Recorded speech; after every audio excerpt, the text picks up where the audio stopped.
केदारनाथमध्ये ढगफुटी झालेली आणि त्यामुळे मोठी हानी झालेली आहे। मोठे ढिगारे कोसळल्यानं पायी मार्गाचं प्रचंड नुकसान झालंय। भिंबलीमध्ये सुमारे 200 यात्रेकरू अडकल्याची भीती व्यक्त केली जाते आहे। केदारनाथला तुफानी पावसाचा मोठा तडाखा बसलेला आहे। आताच्या घडीची एक मोठी बातमी आपण बघतोय। केदारनाथमध्ये ढगफुटी झाली आणि त्यामुळे मोठ्या प्रमाणावर हानी झाल्याची माहिती समोर येते आहे। मोठे ढिगारे कोसळल्यानं पायी मार्गाचं मोठ्या प्रमाणावर नुकसान झालेलं आहे। भिंबलीमध्ये सुमारे 200 यात्रेकरू अडकल्याची भीती व्यक्त केली जाते आणि त्या सगळ्या पार्श्वभूमीवर आता खबरदारी घेतली जाते आहे। केदारनाथला तुफानी पावसाचा तडाखा बसल्याचं पाहायला मिळत आहे।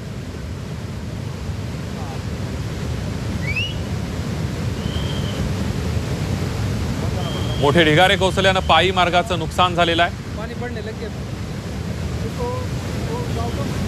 केदारनाथला तुफानी पावसाचा तडाखा बसलाय।